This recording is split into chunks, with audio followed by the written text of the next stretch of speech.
Wow. Bolong. Wow. Dia faham yang horror tu memerlukan immersion.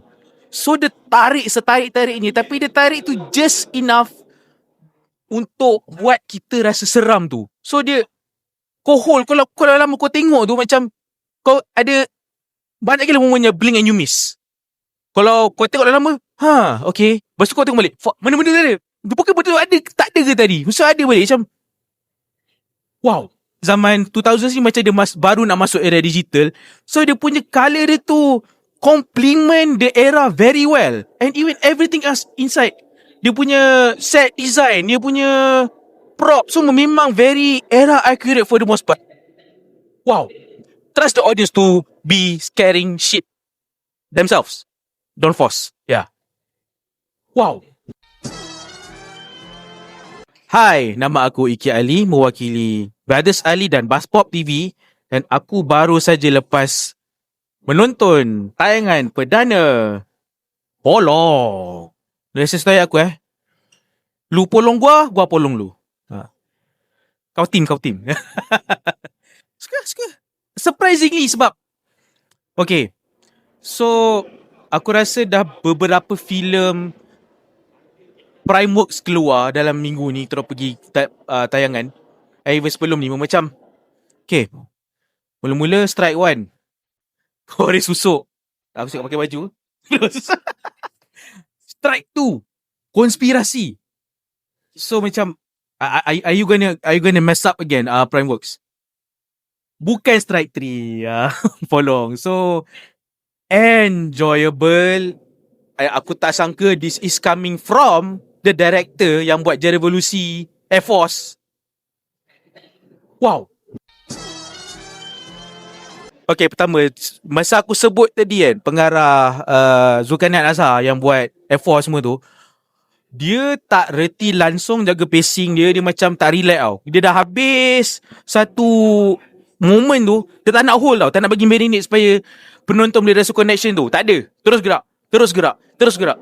Namun untuk filem ini pula, dia faham yang horror tu memerlukan immersion.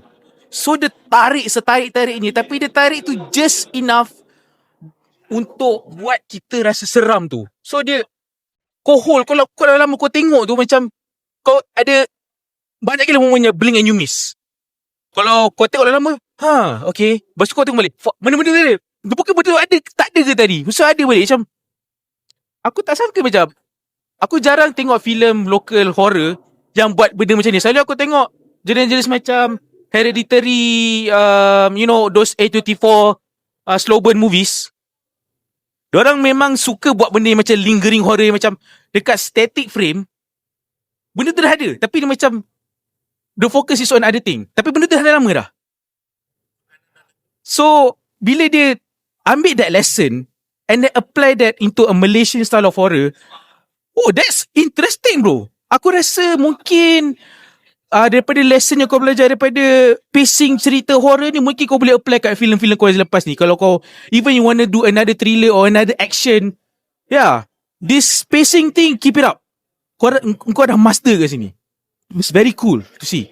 Sebab aku sangat pentingkan pacing in movies. So this one is different from him, and I admire him for changing up a bit.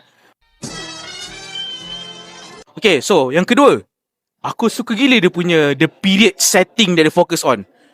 So bila zaman-zaman early 90s macam tu, dia buat the aspect ratio board kotak tu pakai kaset.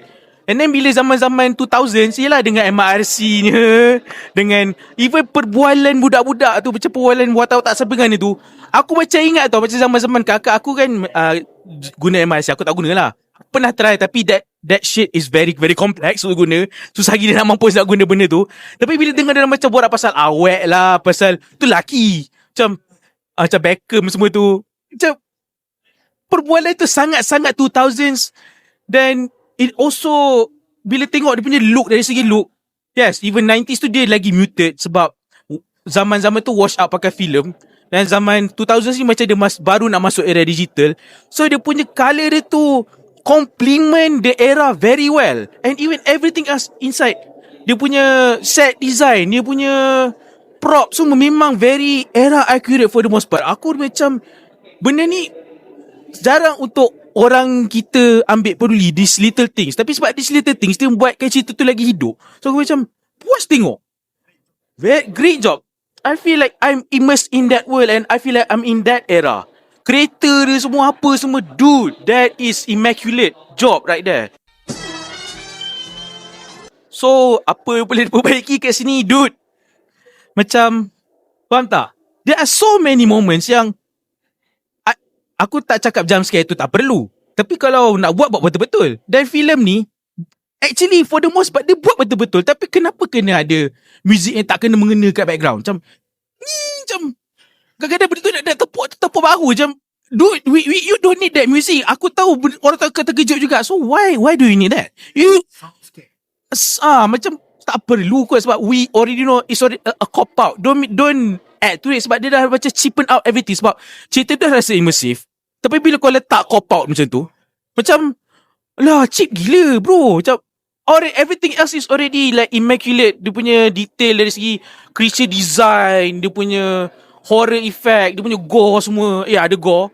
That was already good. Tapi bila kat when it comes to sound design, part tu macam kenapa you cheapen out on that bro? Macam kau tak trust ke audience kau untuk rasa takut at the right time?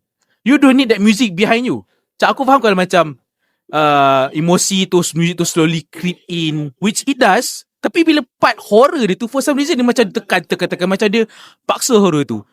It could have been like those very slow burn, methodical horrors of, aku malas lah baca A24 je kan, but they do most of these things. But that kind of horror could have been in here if it's not for the sound scare. Tak perlu. Trust the audience to be scaring shit themselves. Don't force. Yeah. Maka dengan itu, aku sangat puas dan dia macam selamat daripada dipotong on the chopping block or for the third strike. Chopping block, chopping. Aku boleh bagi filem ni. Aku rasa tak bagi lagi kot filem lokal tahun ni yang tinggi. Aku bagi 8/10. So, jangan lupa untuk tonton filem Polong pada 21 Mei. Bolong. Sekiranya anda enjoy menonton video ini, jangan lupa untuk like, share dan subscribe kepada BuzzPop TV untuk lebih banyak video-video yang berkaitan dengan pop culture daripada komik, TV, filem, mainan dan juga banyak lagi. Majulah fandom untuk negara.